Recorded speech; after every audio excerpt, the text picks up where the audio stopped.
And आप सभी की जोरदार तालियों के बीच मैं डॉक्टर नवनीत जी मानदने को बुलाना चाहूंगा स्टेज पे। एक बार जोरदार तालियां।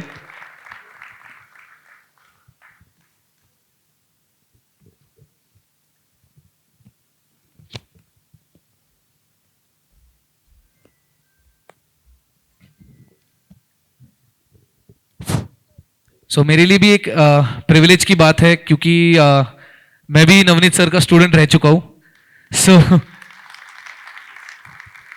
ट्वेल्थ के बाद एम्बिशियस क्लासेस जो सर के हैं वहाँ पे मैं अकाउंट्स एंड कॉमर्स के लिए पढ़ता था एंड सर से काफ़ी गाइडेंस भी मिला है मुझे। एंड आज आपके साथ पैनल शेयर करने में एक काफ़ी प्राउड फीलिंग है मेरे लिए भी। Same year. So moving forward to the question, सबसे पहला क्वेश्चन सर। एक ही मिनट, अनऑफिशियली निखिल को रुका रहा हूँ मैं। सबसे पहली बात तो हमने इस पूरे प्रोग्राम का जो अरेंजमेंट किया है पूरा अलग टाइप का, हम एक एक घंटा पहले इधर बात करते थे। आप में से किसी के माँ बाप बच्चे बहुत बोर हो जाते थे कि बाबा कन दे सर्टिफिकेट, कन काई करी, क्या लेकर आया।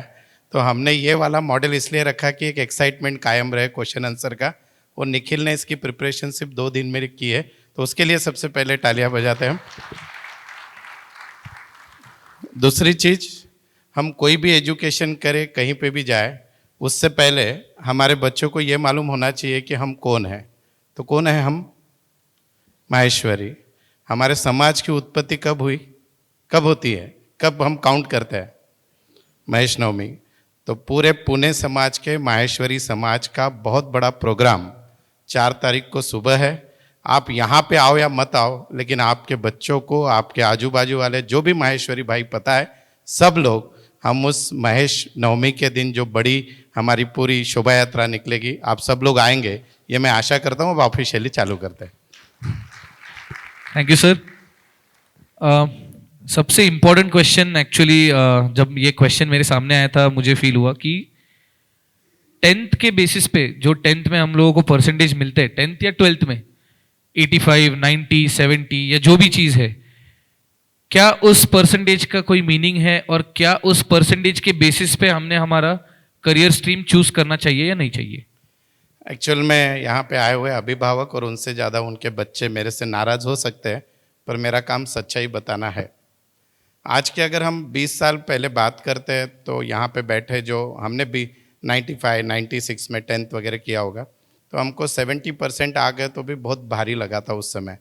और अभी पूरे महाराष्ट्र में 45,000 बच्चों को 95% से ज़्यादा मार्क है और 450 बच्चों को 100% मार्क है।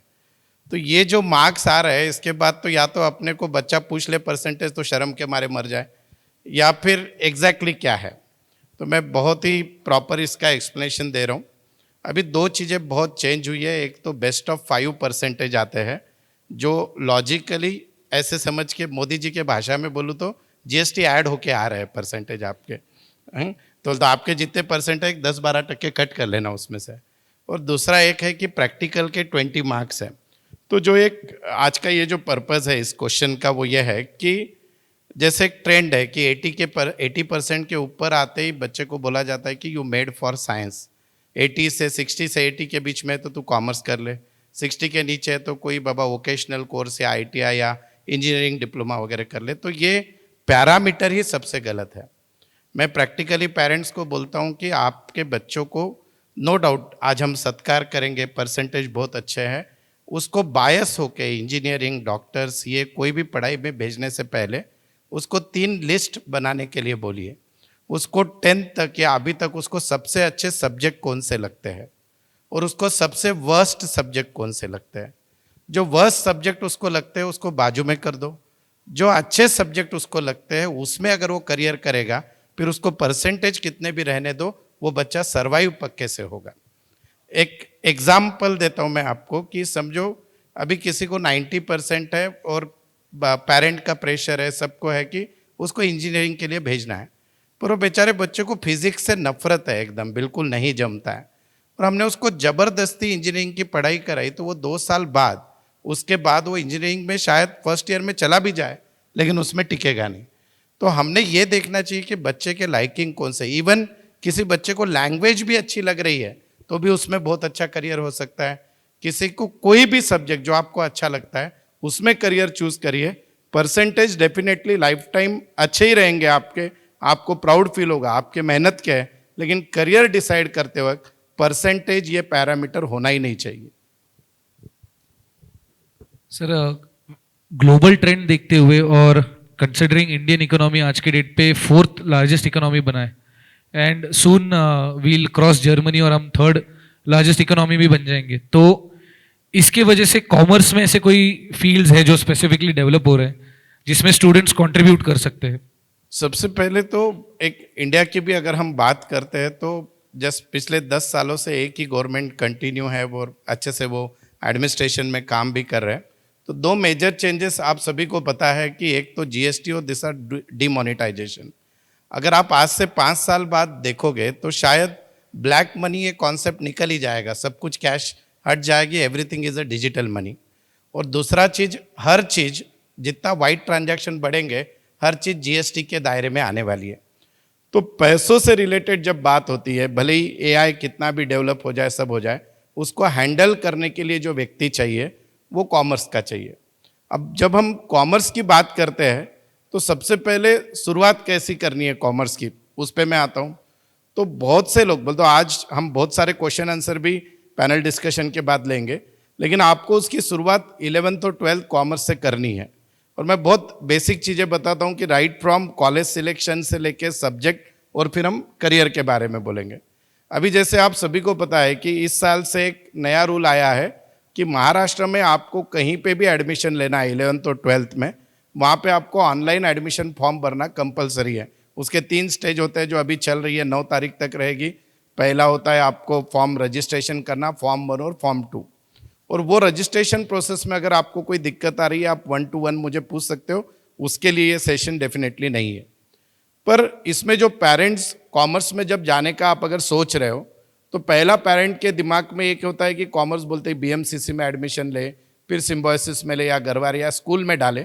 तो सबसे पहला जो प्रश्न है कि बाबा बहुत से हमारे बच्चे सीबीएसई आईसीएसई से आए और उनको वो कंटिन्यू करना है क्या? तो मैं बहुत बार बोलता हूँ कि आप महाराष्ट्र बोर्ड कंटिन्यू करिए क्योंकि आपको उसमें टाइम ज़्यादा मिलेगा। दूसरा, जब आप जिस कॉलेज में एडमिशन लेते हो उसके सब्जेक्ट्स देखने बहुत ज़रूरी है।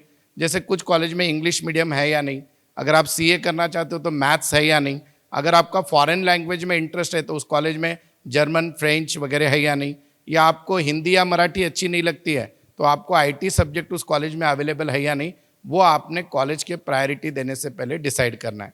अब मैं आता हूँ करियर पे। जनरली कॉमर्स से रिलेटेड कोई भी करियर की एग्ज़ाम 11th और 12th में नहीं होती है, 12th के बाद ही होती है। और उन सारे एग्ज़ाम का प्रिपरेशन लेकिन आपको अभी से करना है। जैसे फॉर एग्जाम्पल एक एक करके आता हूँ मैं। पहली एग्ज़ाम है बीबीए की।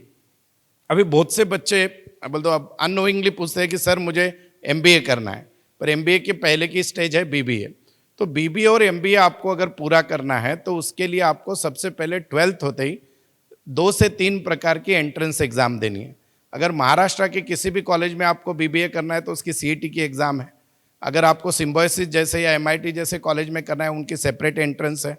और उसके अलावा बहुत से लोगों को, अभी यहाँ पे बैठे हुए लोगों को पता नहीं है कि हमको एमबीए के लिए इंडिया का सबसे बेस्ट इंस्टीट्यूट आईएम्स जो समझा जाता है, उन्होंने पिछले कुछ सालों से इंटीग्रेटेड एमबीए स्टार्ट कर दिया है।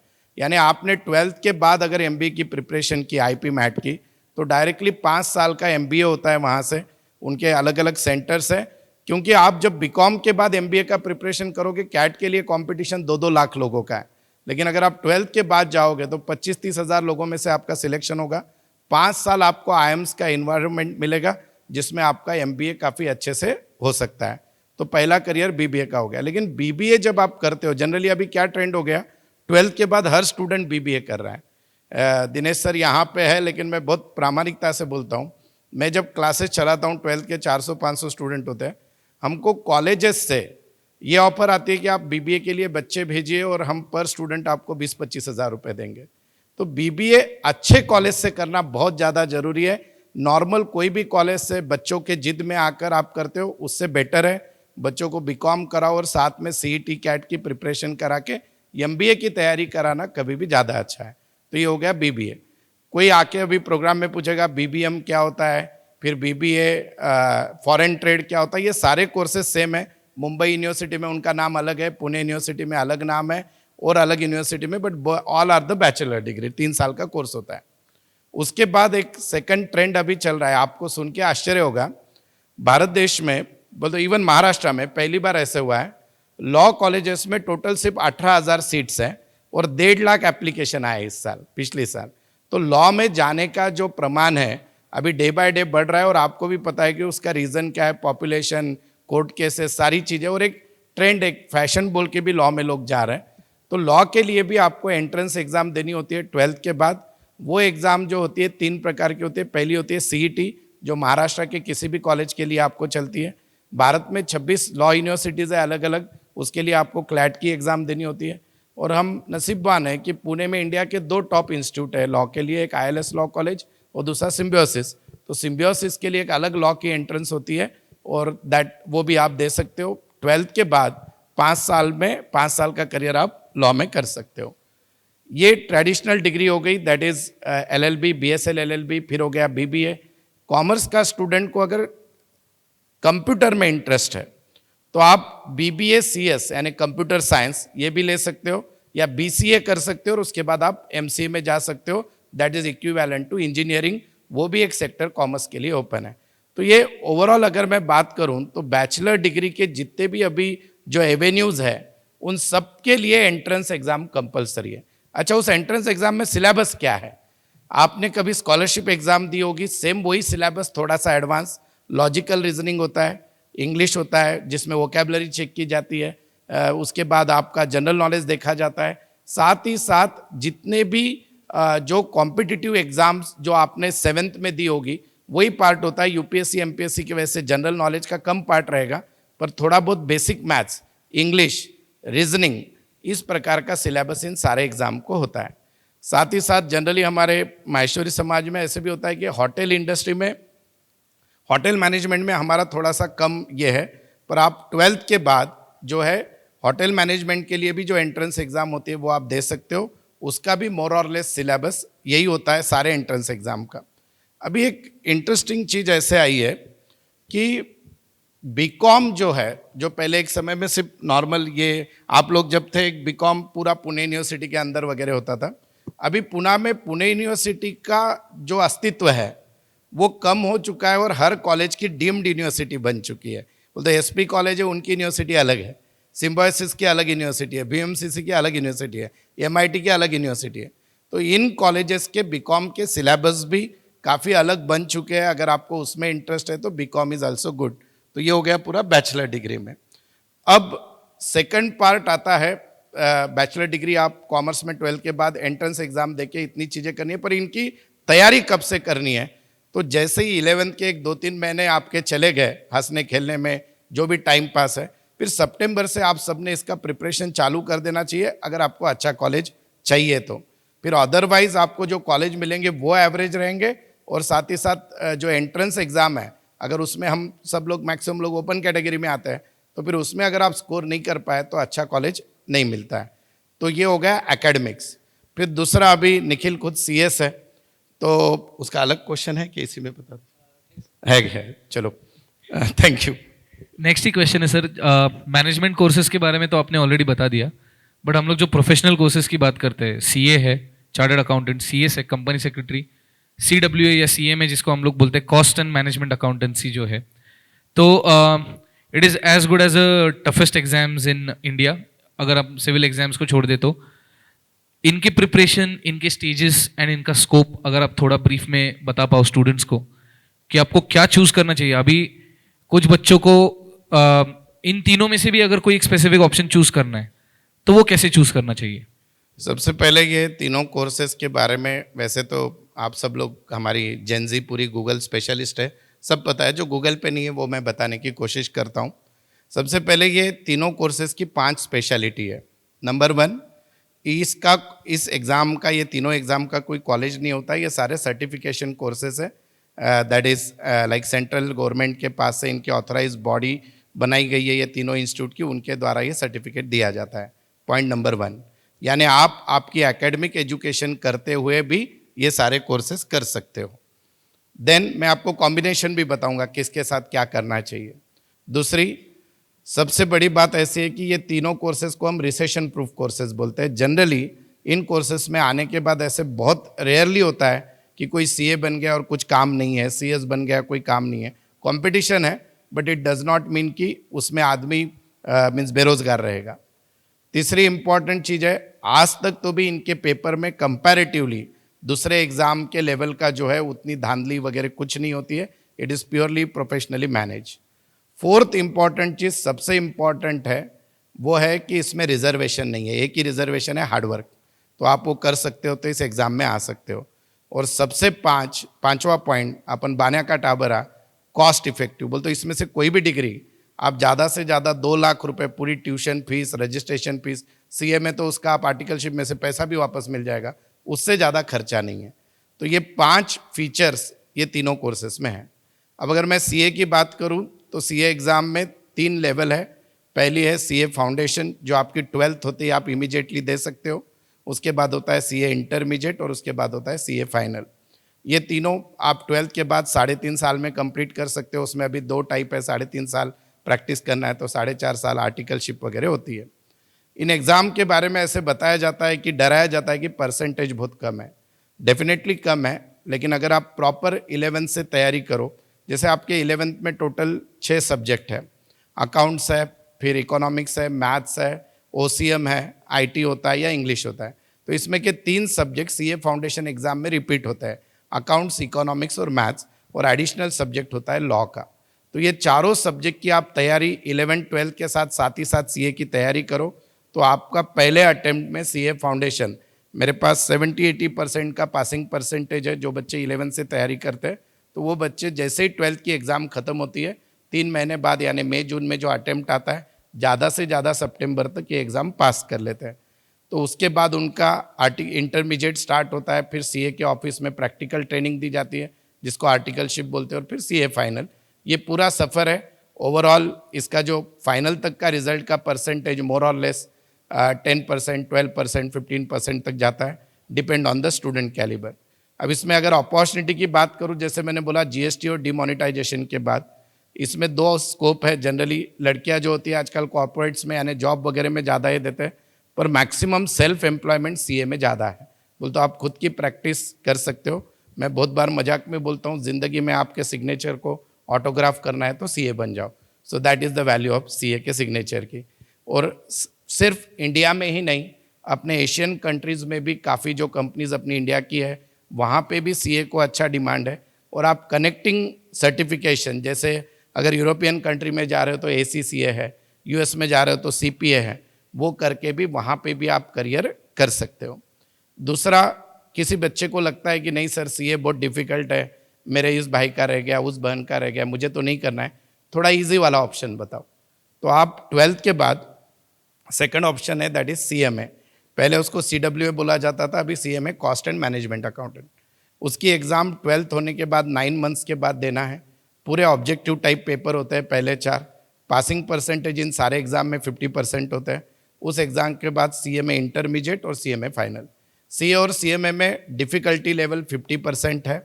दूसरी इंपॉर्टेंट चीज़ ऐसी है कि अभी जो है CMA also like GST audit का जो पावर है, जो पहले सिर्फ सीए को हुआ करता था, वो अभी सीएमए भी कर सकते हैं।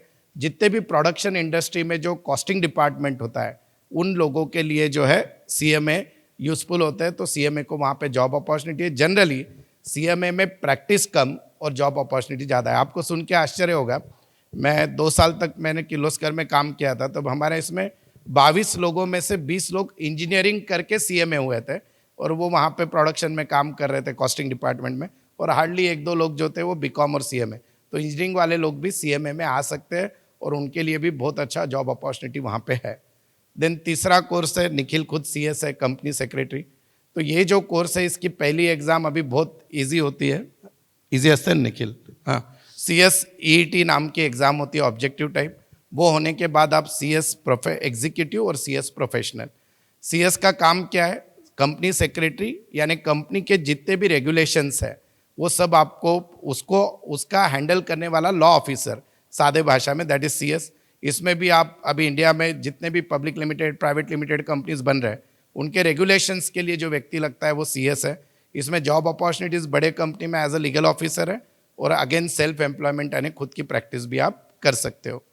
ये तीनों कोर्सेस आप साइड बाय साइड कर सकते हो, यानी 12th होने के बाद आप ये सारे एग्ज़ाम दीजिए और इसकी तैयारी अभी से एक आप डिसाइड कर सकते हो। एक बहुत बड़ा प्रश्न आता है कि मैं करूँ कौन सा कोर्स। मैं जनरली, कुछ मेरे पास बच्चे अभी यहाँ आने से पहले ऑलरेडी उन्होंने डिसाइड करके रखा होता है 10th में मुझे CA बनना है, उनका एम फिक्स है, उन्होंने CA में एडमिशन ले लिया। पर 80-90% स्टूडेंट ऐसे होता है कि उसका अभी भी एम फिक्स नहीं है। मैं बहुत सिंपल बोलता हूँ कि भैया पहले 2-3 महीना तू 11th कॉमर्स कर ले, अगर तुझे अकाउंट मैथ्स उसमें अच्छा इंटरेस्ट आ रहा है, हार्डवर्क करने की तैयारी है, CA में चले जा। अगर तुझे थोड़ा मीडियम लग रहा है, थोड़ा इजी पार्ट चाहिए, फिर भी नंबर्स अच्छे लग रहे हैं, CA में कर सकता है। पर नंबर देखते ही चक्कर आ रही है, पर ग्रास्पिंग अच्छी है, थियोरेटिकल सब कुछ अच्छा है, तो you can go for CS। तो ये तीनों भी आप कर सकते हो। और ये तीनों बेसिक डिग्री करने के बाद यू कैन थिंक ऑफ, अभी बहुत बार अभी ट्रेंड चल रहा है ACCA करे क्या, CFA करे क्या, फिर CMA US करे क्या। तो ये कोर्सेस आप एडिशनली कर सकते हो, पर बेसिक डिग्रीज ये सर्टिफिकेशन की करोगे तो ज़्यादा अच्छा है। इसमें अभी जैसे अपने समाज की बात करूँ तो सुशील भंडारी सर यहाँ पे, ये भी सर CA के क्लासेस लेते हैं, मैं भी लेता हूँ। आप हम दोनों में से किसी को भी आप कांटेक्ट कर सकते हो। हमारा कभी ये हेतु नहीं है कि आप हमारे पास आकर क्लास लगाओ या ये करो, पर माहेश्वरी समाज का बच्चा अगर इस फील्ड में जाना चाहता है तो हम उनको मदद करने के लिए तैयार हैं।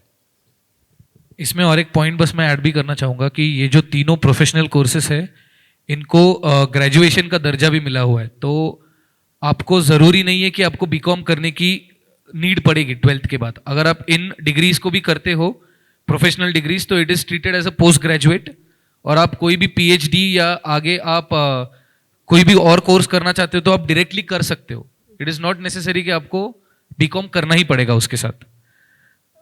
अगले क्वेश्चन की बात करता हूँ सर। प्रोफेशनल कोर्सेज हो गए, मैनेजमेंट हो गए, banking sector and foreign language जो हम लोग बात करते हैं, उसमें कॉमर्स वाला व्यक्ति क्या कर सकता है? सबसे पहले तो हमको ऐसे लगता है कि बैंकिंग सेक्टर यानी बीकॉम में बैंकिंग सब्जेक्ट ले लिया यानी बैंक में काम कर सकते हैं वगैरह। तो बैंक में है ना 3 प्रकार के जॉब अवेलेबल है। अगर जॉब प्रोस्पेक्टिव से बात कर रहा हूँ मैं, जितने भी कोऑपरेटिव बैंक्स होते हैं उसके लिए एक महाराष्ट्र गवर्नमेंट एग्जाम लेती है ग्रेजुएशन के बाद, जिसको GD/CA बोलते हैं। क्लर्क से लेके मैनेजर के लिए किसी भी पोस्ट के लिए वो एग्ज़ाम कंपलसरी है और बहुत ईजी भी होती है। जितने भी नेशनलाइज बैंक है, SBI हो गया, इंडियन बैंक, सारे बैंक, इनके लिए 2 एग्जाम्स होती है। एक होती है क्लरिकल ग्रेड और दूसरी होती है प्रोबेशनरी ऑफिसर, PO। अगेन इनका जो सिलेबस है इट इज़ मोर और लेस लाइक MBA का CET का सिलेबस है, वैसे ही होता है। ये आप ग्रेजुएशन के लास्ट ईयर में दे सकते हो। और अगर आप इस एग्ज़ाम का प्रिपरेशन करते हो तो इसके साथ साथ सिलेबस वाइज आप रेलवे के एग्ज़ाम दे सकते हो, स्टाफ सिलेक्शन के एग्ज़ाम दे सकते हो, गवर्नमेंट के क्लास 3 क्लास 4 के भी एग्ज़ाम दे सकते हो। ये पूरा सिलेबस सेम होता है बैंकिंग। और तीसरा बैंकिंग का करियर बनता है आपके MBA से। जितने भी लोग MBA फाइनेंस, MBA मार्केटिंग वगैरह से आते हैं, जितने भी प्राइवेट बैंक है जैसे HDFC हो गया, ICICI हो गया, इन बैंकों में जो रिक्रूटमेंट होता है या तो CA में डिग्री के बेस पे या MBA के बेसिस पे होता है। तो इन 3 प्रकार से ही आप बैंकिंग में जा सकते हो अगर आपका एम बैंकिंग सेक्टर में जाना है। आज प्रोबेशनरी ऑफिसर का सैलरी अराउंड 1 लाख के ऊपर से चालू होता है, क्लरिकल ग्रेड का 50-60 हज़ार से चालू होता है। और इनमें जो प्रिपरेशन है पूरा, वो आपका 8, 9, 10th का जो बेसिक मैथ्स, लॉजिकल रीजनिंग जो है उसी सिलेबस से कनेक्टेड है। थोड़ा सा एडवांस, थोड़ा सा कंपटीशन ज़्यादा है, वो आप कर सकते हो। फॉरेन लैंग्वेज के बारे में बहुत कम लोगों को पता है। पुणे यूनिवर्सिटी द्वारा संचालित एक इंस्टीट्यूट है जो रूपाली होटल के सामने, रानडे इंस्टीट्यूट।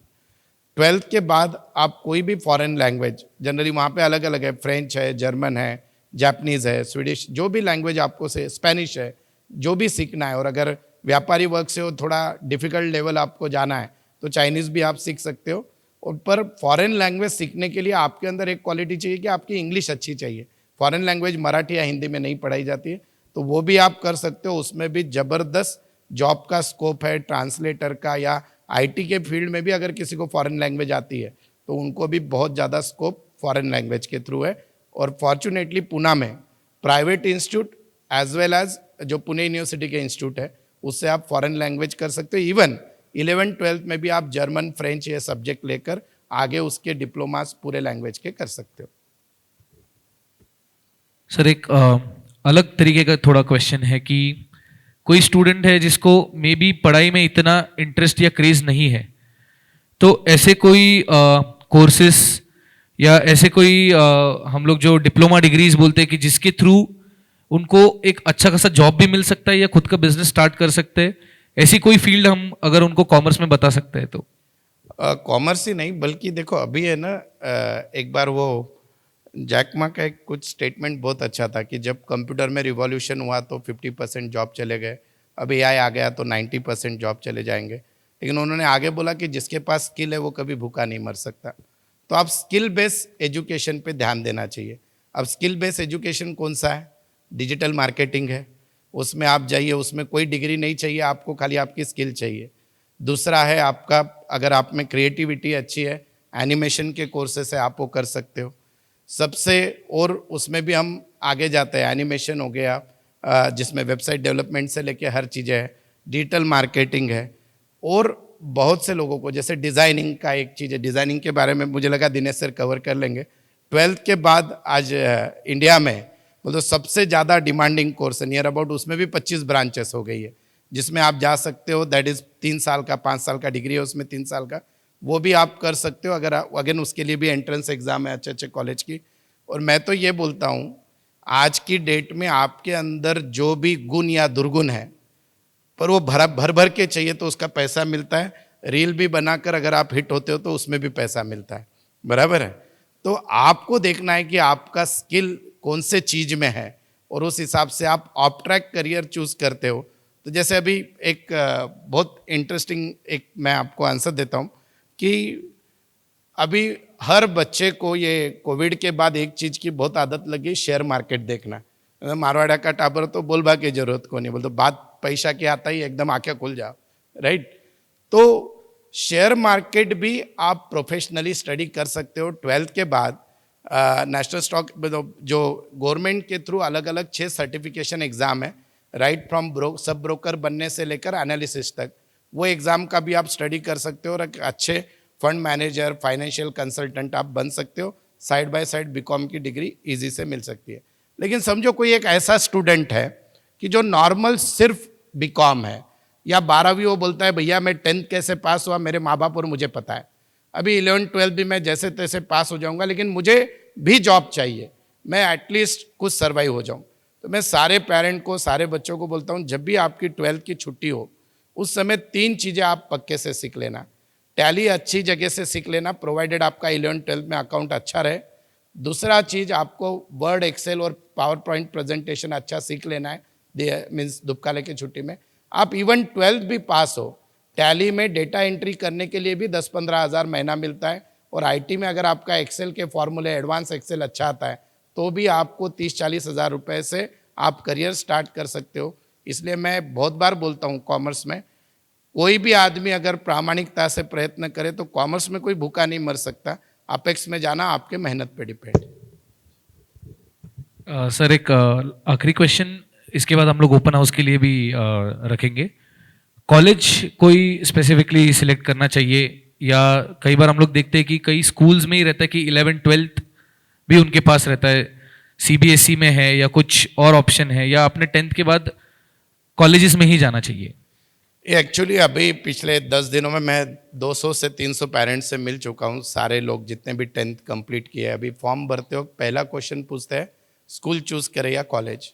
मेरा बहुत सिंपल आंसर है, अगर आपके बच्चे को, आपको लगता है कि उसको डिसिप्लिन में रहना जरूरी है तो आप उसको स्कूल में डाल दो। लेकिन कॉलेज में डालने के अपने एक अलग एडवांटेज है, अगर कॉलेज वो रेगुलर चलता है, ग्रेजुएशन तक अच्छा है तो आप कॉलेज में डाल सकते हो। दूसरा क्वेश्चन, हम है वो बोर्ड कंटिन्यू करें या महाराष्ट्र बोर्ड में डालें। मेरा प्योर सजेशन रहेगा, अभी जब जैसे ही 10th बच्चा पास होता है, इंक्लूडिंग मेरे खुद का बच्चा, जो आईसीएसई पास होते ही उसके स्कूल से फ़ोन आ गया कि 11th के एडमिशन चालू हो गए, आप फीस भर सकते हो। अभी आप मुझे बताएं 11th 12th आईसीएसई से करो, सीबीएसई से करो या महाराष्ट्र बोर्ड से करो, उसका 12th का ही परसेंटेज काउंट होगा। आईसीएसई और सीबीएसई स्कूल की फीस 11th 12th की 2 से 2.5 लाख है, और महाराष्ट्र बोर्ड के कोई भी कॉलेज की फीस अगर ग्रांटेड है तो 3,000 रुपये, नॉन ग्रांटेड है तो मैक्सिमम 25,000 रुपये। तो क्यों पैसा वेस्ट करें हम, कहीं से भी करने से वो 12वीं ही पास होगा। तीसरी चीज, अगर उसको बाकी प्रोफेशनल कोर्सेज करने हैं, एंट्रेंस एग्जाम देनी है, तो जनरली उसको टाइम मिलना जरूरी है 11th और 12th में। तो कंपैरेटिवली महाराष्ट्र बोर्ड का सिलेबस ईजी रहने के कारण बच्चे को ज़्यादा टाइम मिलता है, तो आप उसमें जा सकते हो, चॉइस इज योर्स। चौथा मुद्दा तो बहुत ईजी है कि मीडियम कौन सा ले, तो मैं हमेशा बोलता हूँ you must choose English medium. पांचवा मुद्दा होता है फॉरेन लैंग्वेज ले क्या, अगर बच्चे का इंटरेस्ट है, उस कॉलेज में अवेलेबल है तो ले लो। छठवां मुद्दा है कि बाबा हमको मैथ्स लेना चाहिए या नहीं कॉमर्स में। जिन बच्चों को भी आगे कोई मैथ्स में 10th तक इंटरेस्ट है, सीए में जाना है या फिर आगे कोई सारे एग्जाम, जैसे एनडीए में भी मेरे ख्याल में कॉमर्स का स्टूडेंट जा सकता है, अगर डिज़ाइनिंग में भी जा सकता है शायद 11th 12th में मैथ्स है तो आपका मैथ्स का इंटरेस्ट है तो आप 11th 12th में कॉमर्स में मैथ्स ले सकते हो। देन आगे का मुद्दा आता है कि सर अभी अब इतना बता ही दिया है, हम फॉर्म भर रहे हैं, तो उस फॉर्म में क्या याद रखना है। देखो, अगर रैंकिंग वाइज मुझे पूछते हो तो अगर आप अभी जब फॉर्म सिलेक्शन जो कॉमर्स में जा रहे हो, तो मैं एक मोटा मोटी 10 कॉलेजेस आपको बता देता हूँ कि आपने कैसे भरने चाहिए। उसमें एक गलती किसी भी पेरेंट ने नहीं करना है, जो हर साल 10 एक पेरेंट्स फिर बाद में आते हैं हमारे पास जिसका कोई सोल्यूशन नहीं है। वो क्या गलती है कि जब अभी आप ऑनलाइन का फॉर्म नंबर 2 भर रहे हो, प्रायोरिटी कॉलेज देते हो, उसके फर्स्ट रैंक का कॉलेज आपको वही भरना है जो आपको चाहिए। एक एग्जाम्पल देता हूँ कि समझो मेरे बेटे को 95% है और मैं रहने के लिए यहाँ पे सहकार नगर में हूँ। मैंने बोला अपने बाजू में शाहू विद्या मंदिर है, मैंने पहला नंबर शाहू कॉलेज का डाल दिया, फिर दूसरा बीएमसीसी, फिर तीसरा सिम्बोसिस डाल दिया। जैसे ही 95% है शाहू कॉलेज डाल दिया, सॉफ्टवेयर में उसको कॉलेज अलॉट हो जाएगा। अभी सेंट्रलाइज एडमिशन का रूल ऐसा है कि पहले नंबर पे जो कॉलेज आपने भरा है, अब आपको लग रहा है अरे मुझे तो बीएमसीसी मिलता था, मैंने शाहू में आ गया, तो अब आपको शाहू में एडमिशन लेना ही पड़ेगा, आपको बीएमसीसी पे शिफ्ट नहीं हो सकते आप, क्योंकि फर्स्ट नंबर में जो कॉलेज आप भरते हैं उसमें एडमिशन लेना कंपलसरी है। तो आप जब अभी सीक्वेंस दोगे तो मेरे हिसाब से आप अगर अभी पढ़ रहे हो, जैसे बीएमसीसी अगर आप देख रहे हो लिस्ट में 2 कॉलेज दिख रहे हैं, ग्रांटेड और नॉन ग्रांटेड, दोनों भी सेम है, खाली फीस ग्रांटेड में कम है, नॉन ग्रांटेड में ज़्यादा है। फिर सिम्बोसिस है, देन गरवारे कॉलेज भी बढ़िया है, फिर एसपी कॉलेज है, एमएमसीसी है, मॉडर्न कॉलेज शिवाजी नगर है, नेसवाड़िया है, केएचएस है, कलमाड़ी हाई स्कूल है, देन स्कूल के हद तक नुमवी वगैरह है। तो इन कॉलेजेस के बारे में आप सोच सकते हो, इन स्कूल्स के बारे में सोच सकते हो। और एक जो रूल अभी एक रिसेंट कल ही वापस न्यूज़ आई है, इन हाउस कोटा एक कैटेगरी होती है, वो एक 10 सेकंड में समझा दूंगा कि अगर आपका बच्चा समझो सिम्बोसिस के स्कूल में था, तो आप अगर सिम्बोसिस कॉलेज में जाते हो तो आपको उसमें प्रायोरिटी पहले मिलती है इरेस्पेक्टिव ऑफ द परसेंटेज, तो उसको इन हाउस कोटा बोलते हैं। तो इन सब चीज़ों का ध्यान रखिए। इसके अलावा भी आपको अभी एडमिशन लेते हो कोई दिक्कत आ रहा है तो बताइए। और अगर आपके बच्चे को समझो 60 to 80% है और उसको कोई भी अच्छा कॉलेज नहीं मिल रहा है और आपने डिसाइड किया है कि उसको सीए करना है या कुछ करना है, तो मेरा सीधा आपको सजेशन रहेगा, हमारे खुद के टाइप कॉलेजेस होते हैं, उसमें डायरेक्ट एडमिशन ले लो और पूरा प्रिपरेशन का टाइम आप सीए पे दो। उसका एक फ़ायदा यही होता है कि प्रैक्टिकल के जो जीएसटी वाले अपने 20 मार्क के वो मिल जाते हैं और ज़्यादा से ज़्यादा समय सीए में दे सकते हो। धन्यवाद। Thank you so much sir. काफ़ी अच्छे से आपने प्रोसेस से लेके सब चीज़ें एक्सप्लेन की है।